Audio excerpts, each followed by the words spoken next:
Red light 2012 में आई एक thriller mystery film है जिसमें दो लोग मैजिकल एबिलिटीज और गॉड गिफ्टेड होने का दावा करने वाले लोगों को एक्सपोज करते हैं। मूवी बहुत ही इंटरेस्टिंग है और इसकी एंडिंग तो कमाल की है, इसलिए वीडियो को लास्ट तक जरूर देखिएगा। मूवी के लीड रोल में है Cillian Murphy, Robert De Niro, Elizabeth Olsen और सिगर्ने वीवर। फिल्म की शुरुआत में हम मार्गरेट मैथासॉन और टॉम बकली को देखते हैं जो शहर से दूर एक फैमिली से मिलते हैं जो कि अपने घर में कुछ पैरानॉर्मल होने की वजह से परेशान होते हैं। वो लोग बताते हैं कि ये सब कुछ दिन से हो रहा है और उनकी नेबर ट्रेसी ने ये सब हैंडल करने में उनकी बहुत मदद की है। जिसके बाद ट्रेसी उन सब का हाथ पकड़कर एक रिचुअल परफॉर्म करने लगती है और बकली अपने इक्विपमेंट से क्या हो रहा है चेक करने लगता है और अचानक से टेबल हिलने लगती है और आवाजें आने लगती हैं, पर बकली को कोई रीडिंग नहीं मिलती। ट्रेसी चिल्लाती है और सब नॉर्मल हो जाता है। जिसके बाद मार्गरेट समझ जाती है और वो घर की छोटी बच्ची सूजन से बात करती है और उसे आवाजें करने से मना करती है और जाते वक्त घर के मालिक को ट्रेसी को घर से निकालने के लिए बोलती है। दरअसल ये सब उनकी पूरी फैमिली की चाल होती है घर के मालिक को डराने के लिए, जिसमें ट्रेसी टेबल को खुद ही हिला रही होती है और ऊपर से सूजन आवाज करती है और लाइट बंद चालू करती है ताकि उन्हें इस जगह पर रहना न पड़े। जिसके बाद मार्गरेट यूनिवर्सिटी में लेक्चर दे रही होती है। मार्गरेट एक साइकोलॉजिस्ट होती है जो कि पैरानॉर्मल फेनोमेना पर रिसर्च करती है और इसमें फिजिसिस्ट टॉम बकली भी उनका साथ देता है। वो वहाँ पर बताती है कि कैसे फेक मैजिशियन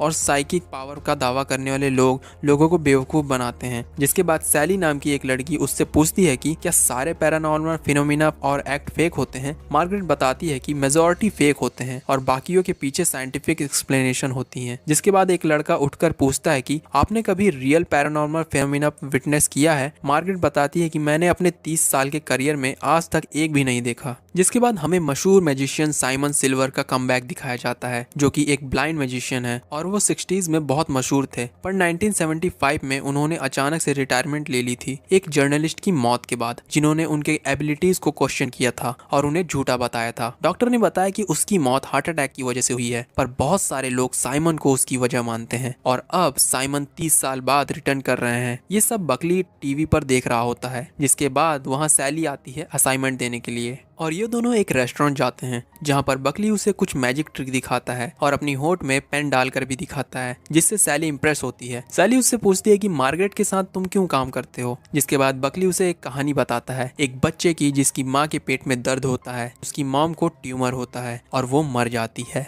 सैली बोलती है कि क्या ये तुम्हारी कहानी है। जिसके बाद मार्गरेट को दिखाया जाता है जो कि साइमन के वापस आने की न्यूज देख रही होती है और उसके फ्रिज पर उसकी और उसके बेटे की फोटो लगी होती है। वो कुछ दवाइयाँ भी खाती है। जिसके बाद उसे एक फोन आता है जिसमें कोई कुछ नहीं बोलता। जिसके बाद जब वो कप से चम्मच निकालती है तब चम्मच मुड़ी हुई होती है जैसे सच में किसी साइकिक ने उसे मोड़ दिया हो। जिसके बाद मार्गरेट और बकली एक फैमिली से मिलने जाते हैं जिनका दावा होता है कि उनके बच्चे के पास सुपर नेचुरल एबिलिटीज है, पर उस बच्चे में उन्हें कोई एबिलिटीज नहीं मिलती। जिसके बाद ये लोग कार से आ रहे होते हैं। मार्गरेट उससे पूछती है कि तुम मेरे साथ क्यों काम कर रहे हो, तुम एक फिजिसिस्ट हो, तुमको कहीं पर भी काम मिल जाएगा अच्छे पैसे के साथ। बकली उसकी बात को टाल देता है और ग्रुप में सैली को लाने के लिए बोलता है। जिसके बाद ये दोनों हॉस्पिटल जाते हैं जहाँ पर मार्गरेट का बेटा होता है जो कि पैरालाइज कोमा में होता है। जिसके बाद अगले दिन सैली भी ज्वाइन करती है और ये लोग एक फेक मैजिशियन को एक्सपोज करने में लग जाते हैं जो कि साइमन के साथ काम कर चुका रहता है। सैली सब कुछ बहुत जल्दी सीखती है। जिसके बाद ये लोग उसके शो में जाते हैं जहाँ पर वो आदमी लोगों को चुन चुन कर उनकी बीमारी खत्म करने का दावा करता है। बकली अपना इक्विपमेंट ऑन करता है तो उसमें माइक पर उसको आवाज आ रही होती है। उन्हें पता चलता है कि ये एक फेक एक्ट है। उन्होंने पहले ही सबकी इन्फॉर्मेशन ले ली है जिसे कोई माइक से मैजिशियन को बता रहा है। इसके बाद मार्गरेट इसे एक्सपोज कर देती है और ये जेल चला जाता है। जिसके बाद फिर से बकली टीवी पर साइमन को देख रहा होता है और मार्गरेट को बोलता है कि हमें साइमन को इन्वेस्टिगेट करना चाहिए। मार्गरेट उसे मना कर देती है। जिसके बाद डॉक्टर पॉल उसके पास आते हैं और बोलते हैं मैंने एक साइकिक को ढूंढ निकाला है, वो सभी कार्ड्स को एकदम सही गेस करता है। जिसके बाद मार्गरेट भी सभी कार्ड्स को एकदम सही गेस करती है और उसे बोलती है कि तुम चश्मा उतार लो क्योंकि चश्मे में कार्ड्स दिख रहे हैं। अगले दिन बकली एक क्लास में लेक्चर दे रहा होता है और मार्गरेट भी उसे बैठकर सुन रही होती है और दवाइयाँ खाती है। जिसके बाद अगले दिन मार्गरेट एक शो पर जाती है जहाँ पर वो बोलती है कि साइमन की एबिलिटी तब तक रियल नहीं मानी जा सकती जब तक साइंस उसे प्रूफ ना कर दे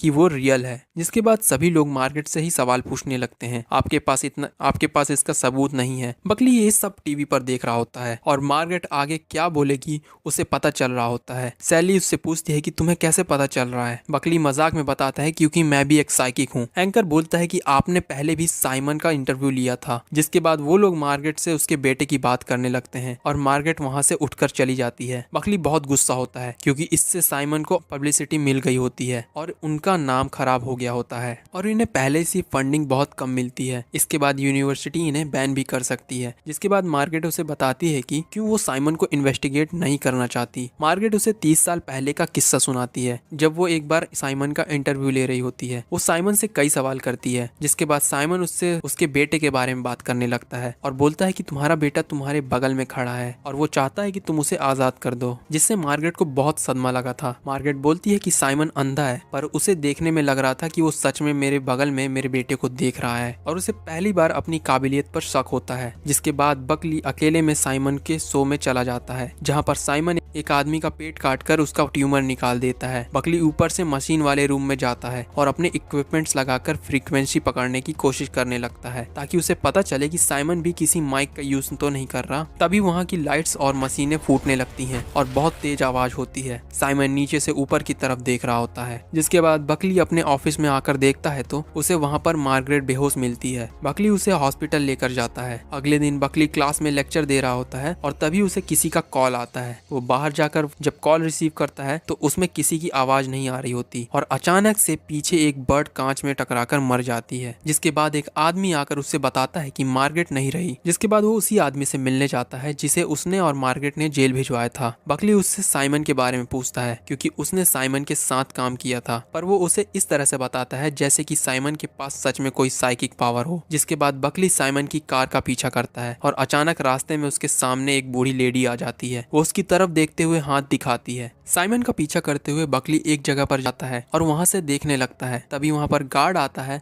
और बकली वहाँ से चले जाता है। जिसके बाद जब बकली सो रहा होता है तब वो एक अजीब सा सपना देखता है जिसमें एक और बकली उसके सामने हवा में होता है। बकली अचानक से नींद से उठता है। सैली भी उसके साथ होती है। उसे आवाज आती है और वो नीचे जाकर देखता है। तभी लाइट बंद हो जाती है। वो बाहर जाकर देखता है, बाहर एक चिड़िया मरी पड़ी होती है। वो साइमन का पीछा करने के चक्कर में आगे तक चले जाता है और उसके पैर में कांच भी घुस जाता है। जब वो वापस आकर देखता है तब वहाँ सब कुछ बिखरा पड़ा होता है और अचानक से टीवी भी चालू होता है जिसमें दिखाया जा रहा होता है कि डॉक्टर पॉल साइमन सिल्वर के ऊपर एक साइंटिफिक स्टडी करने वाले हैं, उनकी पावर्स को जांचने के लिए। अगले दिन बकली डॉक्टर पॉल के पास जाता है और उन्हें धमकाता है और बोलता है कि मुझे भी इसमें जाना है। जिसके बाद सैली को वो अपने डैड के यहाँ छोड़ देता है। अगले दिन साइमन साइंटिफिक स्टडी के लिए पहुंचता है। साइमन के साथ उसकी असिस्टेंट मोनिका भी होती है। पॉल साइमन को रिसर्च में शामिल सभी लोगों से मिलवाता है। वहाँ बकली भी होता है। साइमन बकली से भी मिलता है। उसके ऊपर 3 तरह के एक्सपेरिमेंट किए जाते हैं। पहला साइकिक फोटोग्राफी एक्सपेरिमेंट जिसमें उन्हें कुछ नहीं मिलता। दूसरा होता है मेटल बेंडिंग एक्सपेरिमेंट जिसमें सभी स्पून्स को चेक किया जाता है कि उनमें कोई केमिकल तो नहीं लगा। जिसके बाद साइमन उन्हें बेंड करने की कोशिश करता है पर साइमन उन्हें बेंड नहीं कर पा रहा होता। जिसके बाद साइमन उन्हें छू कर मोड़ देता है। जिसके बाद साइमन अपने हाथ से पानी को थोड़ा बेंड करने में कामयाब रहता है। जिसके बाद साइमन को एक साइकिक एक्सपेरिमेंट के लिए चेक किया जाता है जिसके लिए उन दोनों को अलग अलग बॉक्स में रखा जाता है जिसमें वो दोनों एक दूसरे को सुन और देख नहीं सकते। इस एक्सपेरिमेंट के लिए साइमन अपने एक साथी को जाने के लिए बोलता है क्योंकि साइमन के हिसाब से वो अपने किसी साथी के साथ ये चीज ज्यादा आसानी से कर सकता है। जिसमें साइमन हड़बड़ा कर बिल्कुल सही नंबर गेस करता है। ये सब रिकॉर्ड हो रहा होता है। बकली अपने स्टूडेंट को चेक करने के लिए लगा देता है और वहाँ पर लाइट फूट रही होती है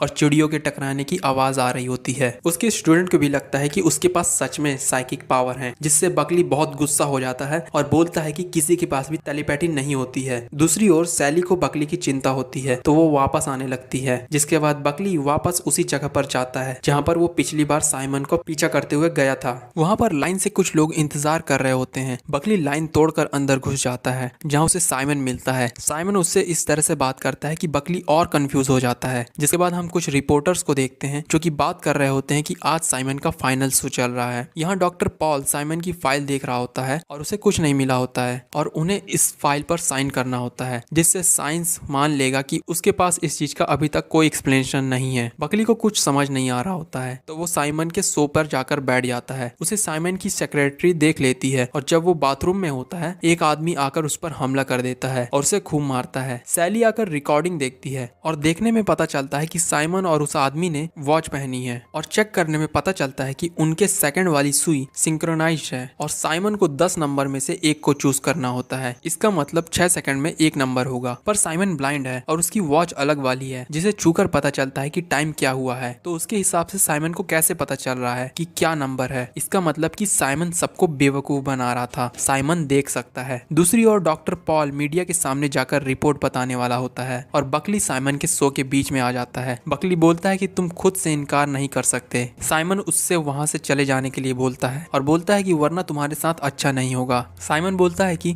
मैं तुम्हें हर्ट नहीं करना चाहता हूँ, चले जा, मेरी पावर को कम मत समझ। बकली उसे बोलता है कि तुम जानते हो। साइमन अपना सर पकड़ लेता है, उसका चश्मा गिर जाता है, जिसके बाद पूरी जगह हिलने लगती है और लाइट फूटने लगती है। थोड़ी देर बाद ये सब रुकता है और सब साइमन की तरफ देख रहे होते हैं और साइमन बकली को देख रहा होता है। बकली साइमन की तरफ एक सिक्का फेंकता है जिसे साइमन कैच कर लेता है, जिसके बाद साइमन चिल्ला चिल्ला कर उसे पूछ रहा होता है कि तुमने ये कैसे किया, और बकली वहां से चले जाता है और उसे समझ में आता है कि तुम खुद से इनकार नहीं कर सकते हो। उसे समझ में आता है कि हर वक्त वही था जब मार्गरेट को कप से चम्मच मुड़ा हुआ मिला, जब शो में ऊपर लाइट फूट गई थी, बर्ड टकराकर मर जा रही थी, जब उसे सामान बिखरा हुआ मिला और जब टीवी चालू हो गया। पूरे वक्त वही था जो कि खुद से खुद को इनकार करता रहा। जिसके बाद वो हॉस्पिटल जाकर मार्गरेट के बेटे को भी आजाद कर देता है और ये फिल्म खत्म हो जाती है। तो मूवी में टॉम बकली ही था जिसके पास साइकिक एबिलिटी थी और वो इसलिए मार्गरेट के साथ काम करता था ताकि वो अपने जैसे और लोगों को ढूंढ सके। जब उसे साइमन मिला तब उसे लगा कि सच में वो साइकिक है और वो ये साबित करने में